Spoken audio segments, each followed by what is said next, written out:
Assalamualaikum warahmatullahi wabarakatuh. Perkenalkan, nama saya Fitri Hasnah. Saya dari Lokal 5A Akuntansi S1. Di sini saya akan menjelaskan mata kuliah Akuntansi Keuangan Lanjutan 1 halaman 263, yaitu Ilustrasi Komprehensif.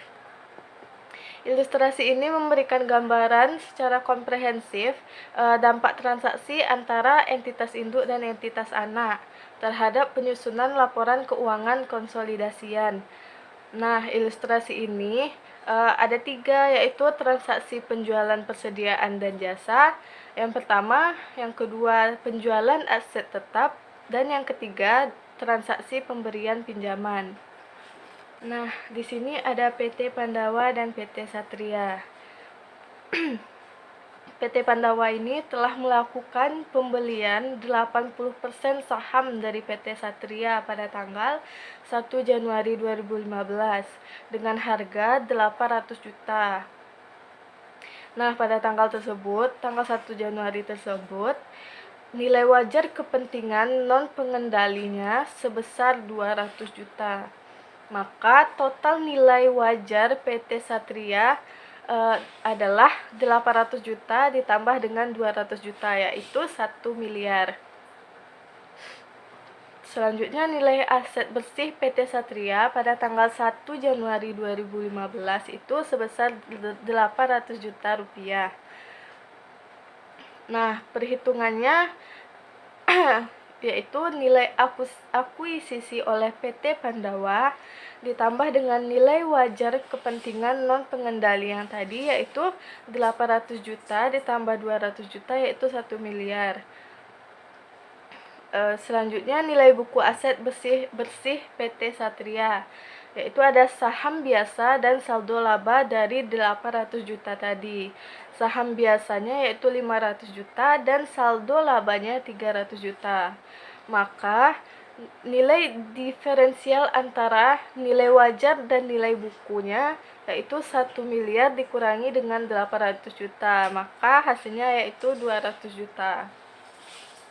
Diferensial ini disebabkan oleh perbedaan antara nilai wajar dan nilai buku beberapa aset PT Satria, yaitu sebesar 150 juta rupiah, sedangkan sisanya merupakan goodwill. Rinciannya yaitu ada persediaan, tanah, bangunan, dan goodwill. Persediaannya 25 juta, tanahnya 75 juta, bangunannya 50 juta, dan goodwillnya 50 juta juga.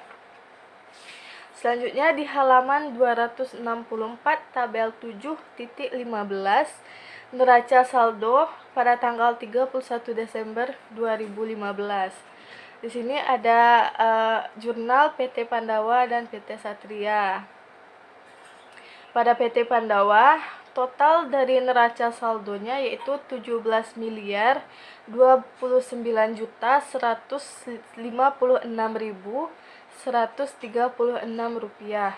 Sedangkan pada PT Satria, total neracanya yaitu 2 miliar 920 juta 736.812 rupiah. Selanjutnya yaitu halaman 265, ada informasi tambahan di sini.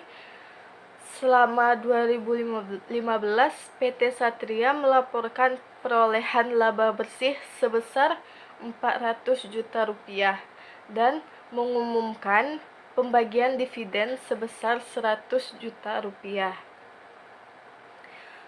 Yang kedua, ada dalam penjualan PT Pandawa tahun 2015 terdapat penjualan kepada PT Satria sebesar 400 juta dengan beban pokok penjualannya yaitu 250 juta rupiah.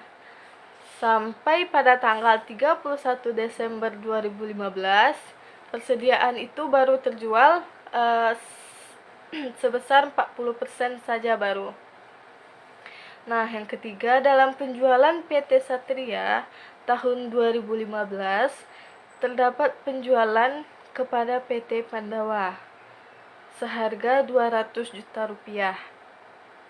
Beban pokok penjualannya 80 juta rupiah.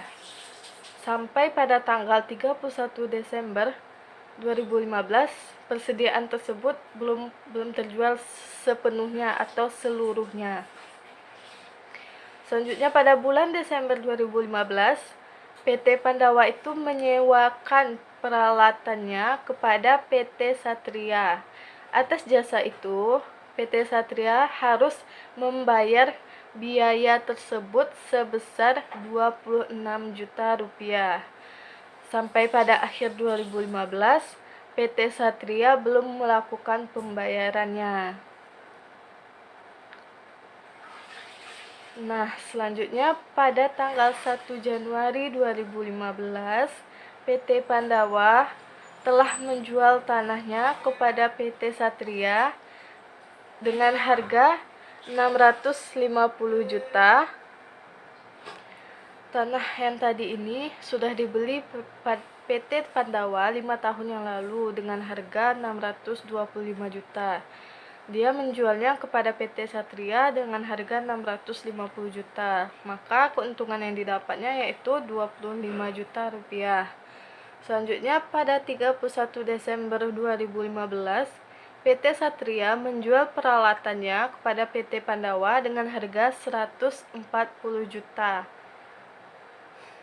Di sini PT Satria itu sudah menggunakan peralatannya tersebut selama 3 tahun. Dan kemungkinan peralatan itu masih digunakan 5 tahun lagi. Peralatan itu diperoleh PT Satria dengan harga 240 juta.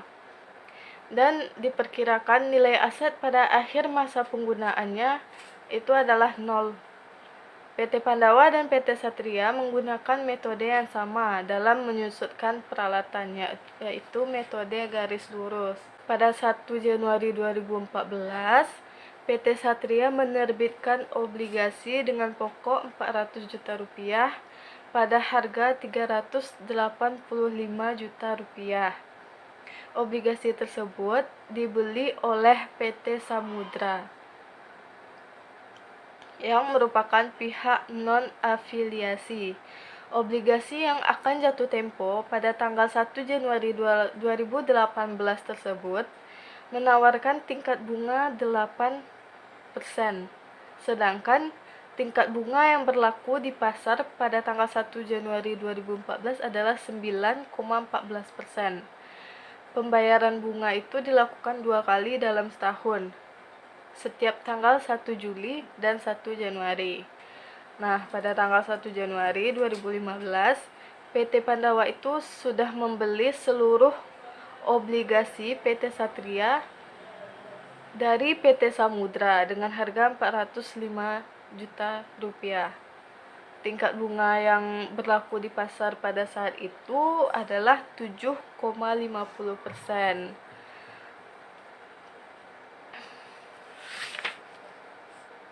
Nah, di sini halaman 266, tabel 7.16, tabel amortisasi diskon obligasi pada PT Satria. Di sini ada kas yang dibayarkan, beban bunga, amortisasi diskon, diskon yang belum diamortisasi, dan nilai tercatat obligasi. Amortisasi diskon kita dapat dari kas yang dibayarkan dikurangi dengan beban bunga. Pada tanggal 1 Juli 2014, kas yang dibayarkannya yaitu 16 juta dikurangi dengan bunganya 17.595.144 rupiah, maka hasilnya 1.595.144 rupiah. Di sini diskon yang belum diamortisasinya yang pertama yaitu 15 juta. Nilai tercatat obligasinya yaitu 400 juta yang tadi dikurangi dengan diskon yang belum diamortisasi yaitu 15 juta, maka hasilnya yaitu 385 juta rupiah. Selanjutnya yang ke bawah yaitu Nilai tercatat obligasi tadi yaitu 400 juta dikurangi dengan diskon yang belum diamortisasi. Maka pada tanggal 1 Januari 2014 nilai tercatat obligasinya yaitu 400 juta dikurangi dengan 15 juta, hasilnya 385 juta. Begitu juga yang ke bawah yaitu tanggal 1 Juli sampai dengan 1 Januari 2018. Pada tanggal 1 Juli, 400 juta dikurangi dengan 13.404.856 rupiah, maka hasilnya 386.595.144 rupiah.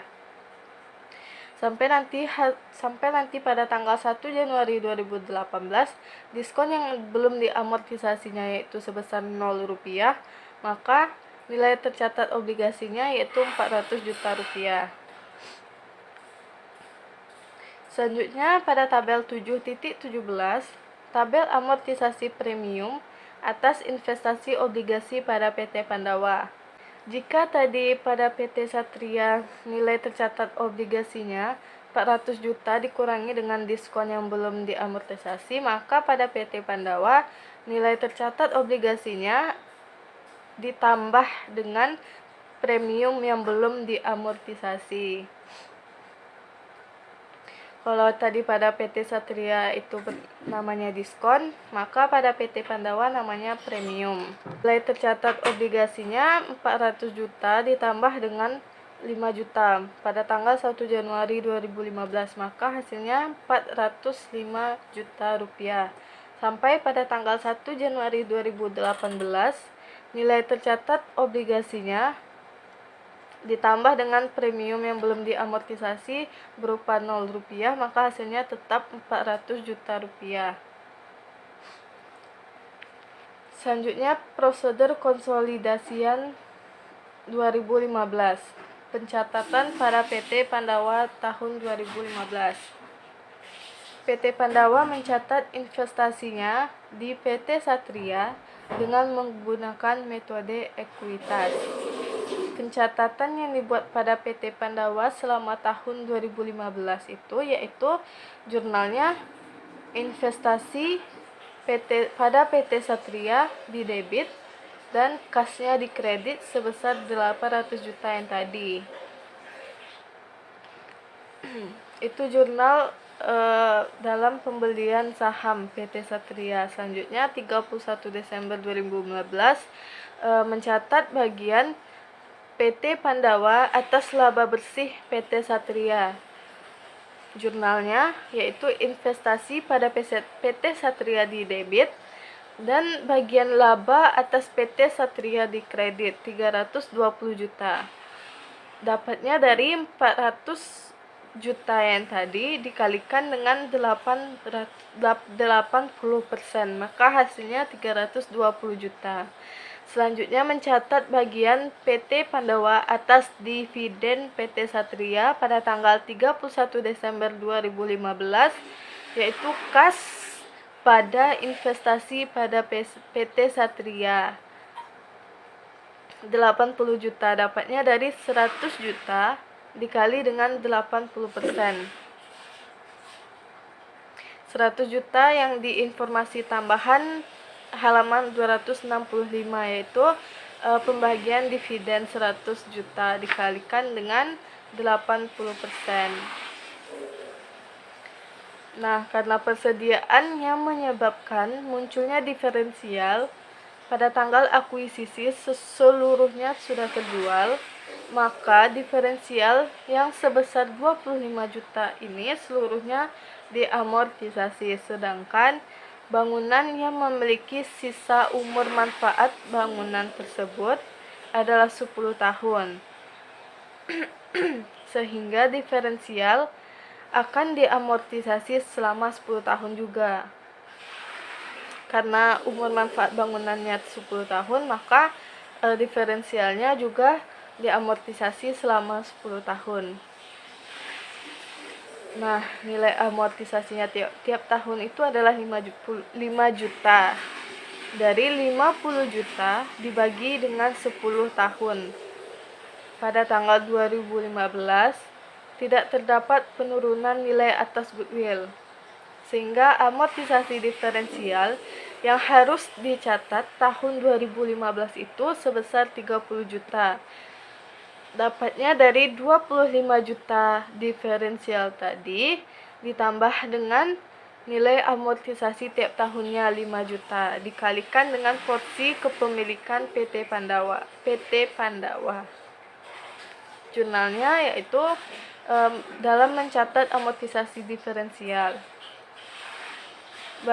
Pada tanggal 31 Desember 2015, bagian laba atas PT Satria pada investasi pada PT Satria seharga 30 juta rupiah. Dapatnya dari 30 juta rupiah. Atas transaksi penjualan persediaan dari PT Pandawa ke PT Satria, PT Pandawa itu sudah memperoleh keuntungan sebesar 150 juta rupiah. Dari 400 juta yang tadi dikurangi dengan 250 juta rupiah, maka hasilnya 150 juta rupiah. Sampai pada akhir 2015, persediaan tersebut baru terjual 40% saja. Maka keuntungan yang belum terrealisasinya yaitu 90%. Keuntungan yang belum terrealisasinya yaitu 90 juta rupiah. Dapatnya dari 150 juta rupiah keuntungan dari PT Pandawa yang tadi dikalikan dengan 60%. Sisa dari 40% persediaan yang baru terjual. Nah, atas keuntungan yang belum terrealisasi itu, pencatatannya yaitu bagian laba atas PT Satria 90 juta dan investasi pada PT Satria dikredit 90 juta. Atas transaksi penjualan persediaan pada dari PT Satria ke induknya, PT Satria memperoleh keuntungan sebesar 120 juta. 200 juta rupiah dikurangi dengan 80 juta. Sampai pada akhir tahun 2015, seluruh persediaan tersebut belum terjual sepenuhnya, sehingga seluruh keuntungannya belum terrealisasi. Karena transaksi ini merupakan transaksi hilir, maka PT Pandawa akan mencatat sebagian kepemilikannya saja. Dengan jurnal, bagian laba atas PT Satria di debit dan investasi pada PT Satria di kredit. Dapatnya dari 120 juta rupiah keuntungan PT Satria yang tadi dikalikan dengan 80%. Maka hasilnya 96 juta rupiah. Selanjutnya pada halaman 268, PT Pandawa itu sudah memperoleh keuntungan sebesar 25 juta. Dari 650 juta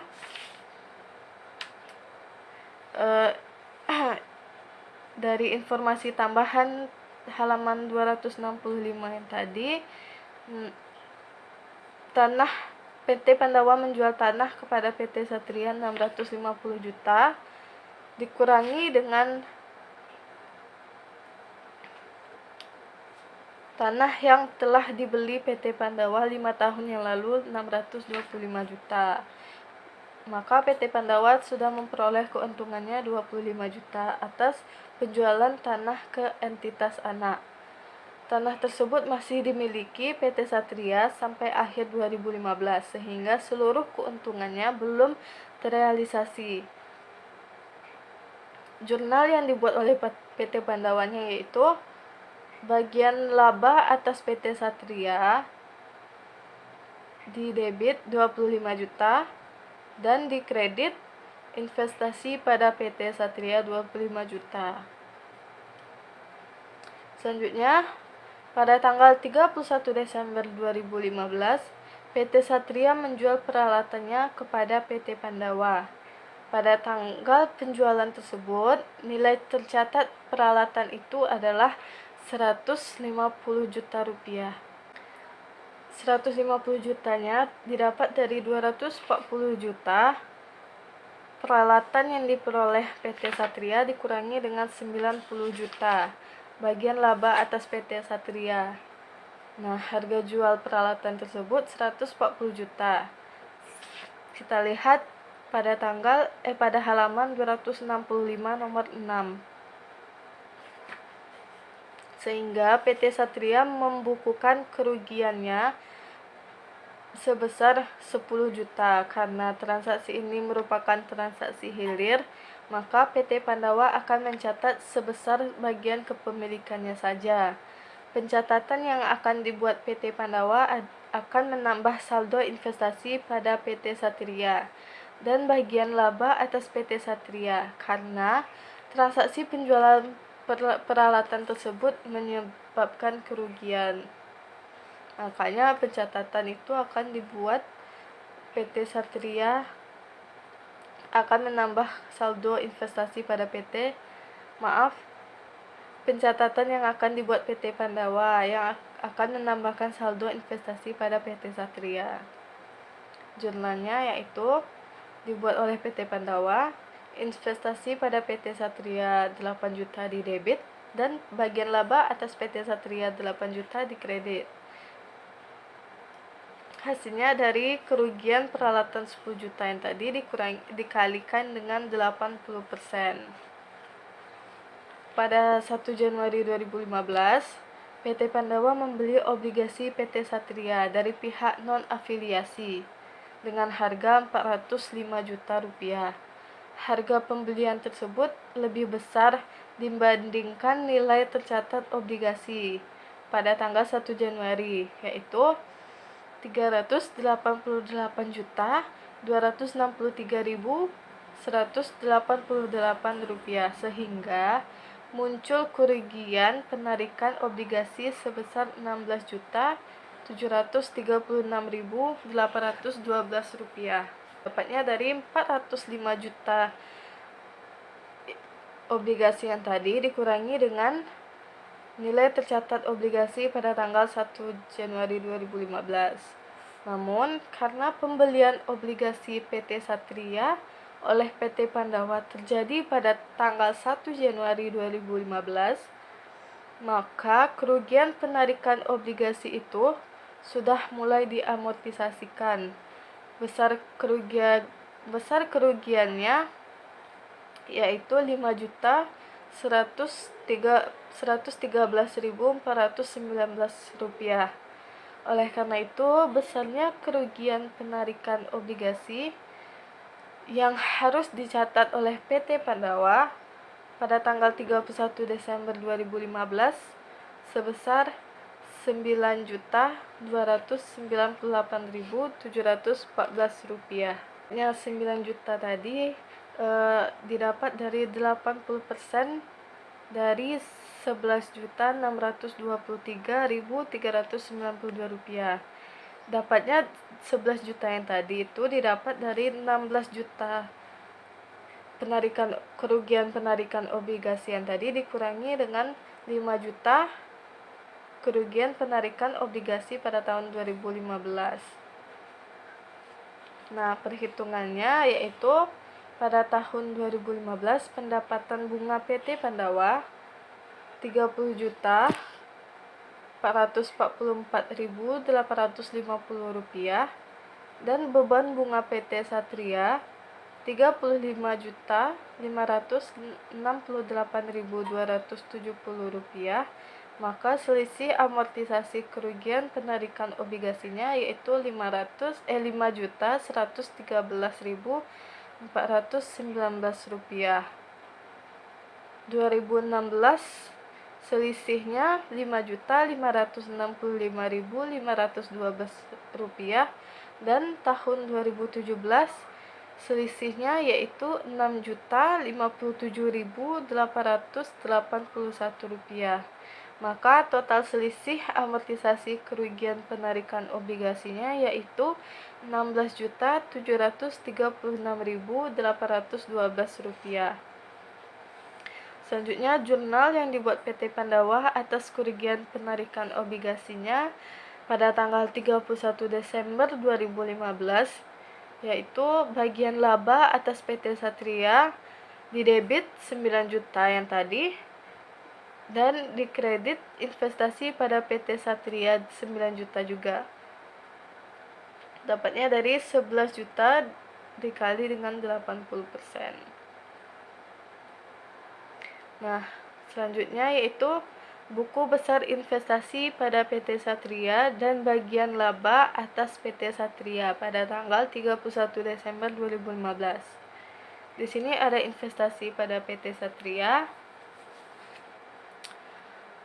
Akuisisinya 800 juta, laba bersihnya 320 juta, ditambahkan lalu dikurangi dengan dividen, amortisasi diferensial, keuntungan belum terrealisasi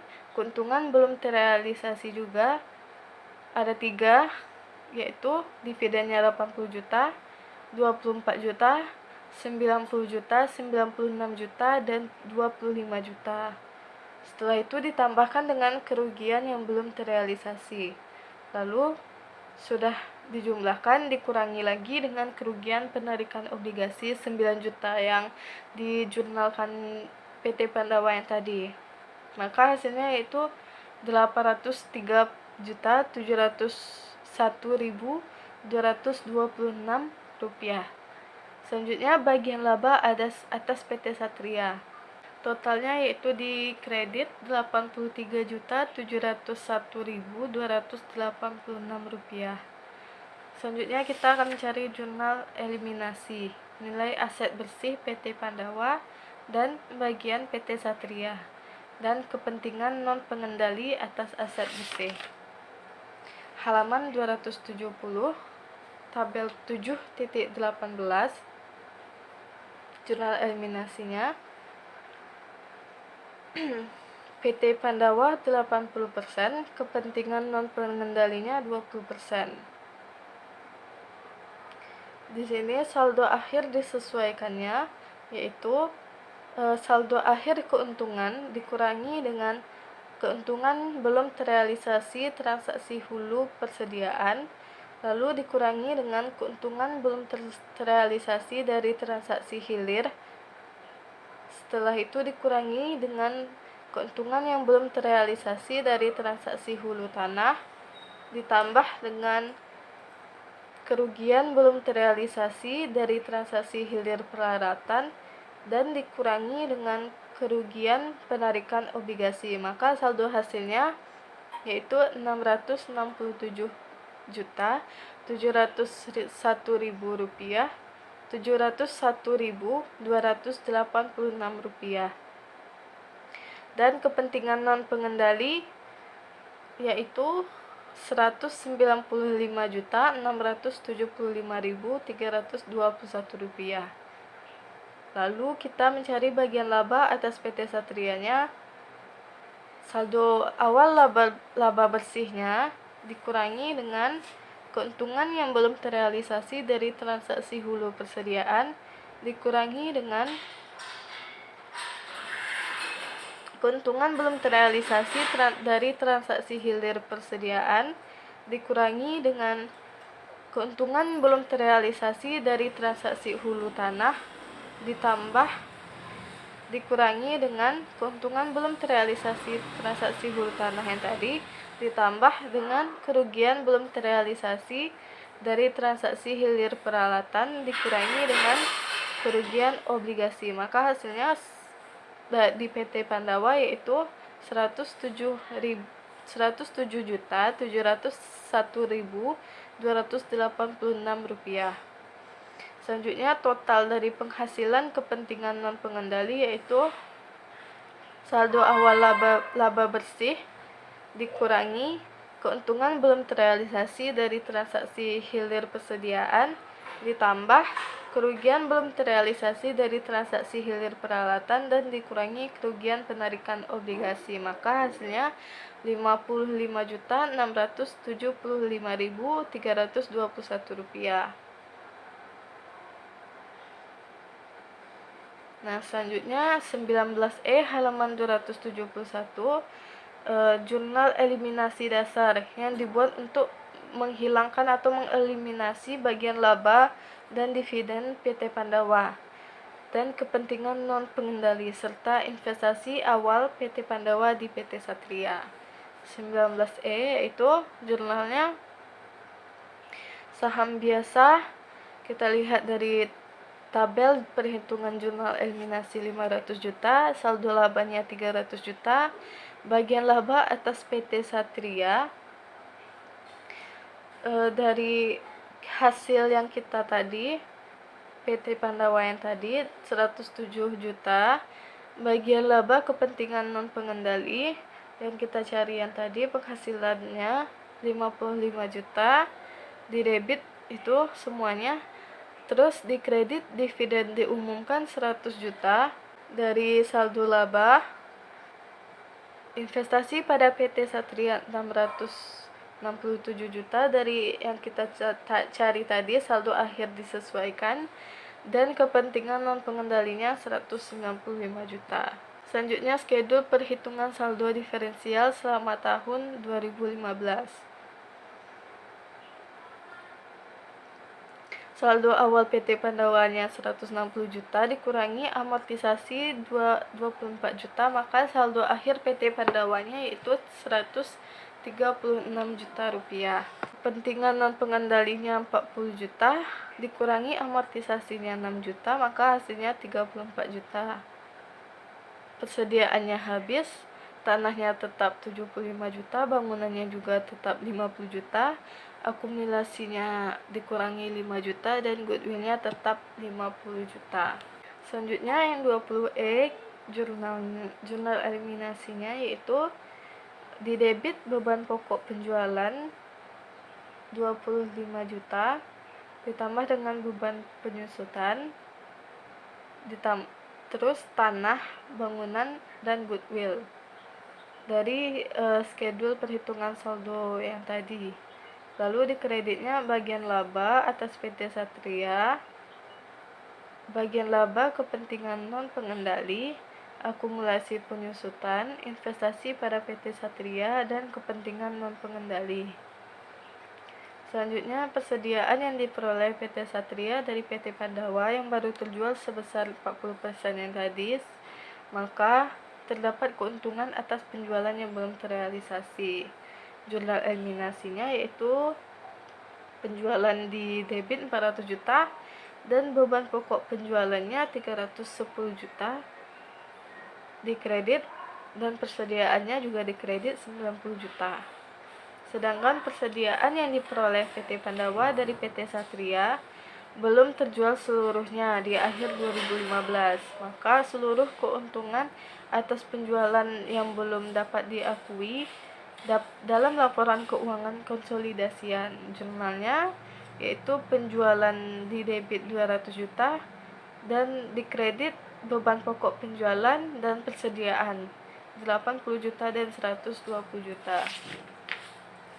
Selanjutnya halaman 272, atas pemberian jasa sewa oleh PT Pandawa ke PT Satria harus dibuat jurnal untuk mengeliminasi atau menghilangkan pendapatan sewa dan beban sewa serta utang piutang yang disebabkan oleh transaksi tersebut. Jurnal eliminasinya yaitu pendapatan sewa pada beban sewa 26 juta. Dan jurnal eliminasi utang piutangnya yaitu utang usaha pada piutang usaha sebesar 26 juta. Selanjutnya mengeliminasi keuntungan penjualan tanah PT Satria. Keuntungannya yaitu 25 juta yang tadi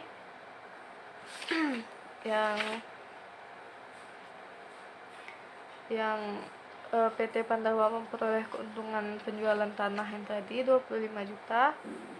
Jurnalnya yaitu keuntungan penjualan tanah pada tanah sebesar 25 juta. Transaksi hilir peralatan yang menyebabkan PT Satria membukukan kerugian sebesar 10 juta. Kerugian tersebut terrealisasi sebagian pada tahun 2015. baru sebagian saja. Maka jurnal eliminasinya yang dibuat itu peralatannya 100 juta, kerugiannya di kredit 10 juta, dan akumulasi penyusutannya 90 juta. Selanjutnya, mengeliminasi dampak pembelian obligasi PT Andalas oleh PT Nusantara dari pihak non-afiliasi. Di debit yaitu utang obligasi, kerugian penarikan obligasi, pendapatan bunga, dan utang bunga. Selanjutnya di kredit diskon obligasi, investasi pada obligasi, beban bunga, dan piutang bunga. Selanjutnya halaman 273, kertas kerja konsolidasian 2015. Di sini ada PT Pandawa dan PT Satria. Laba bersih konsolidasian pada PT Pandawa yaitu 2.559.156.136 rupiah.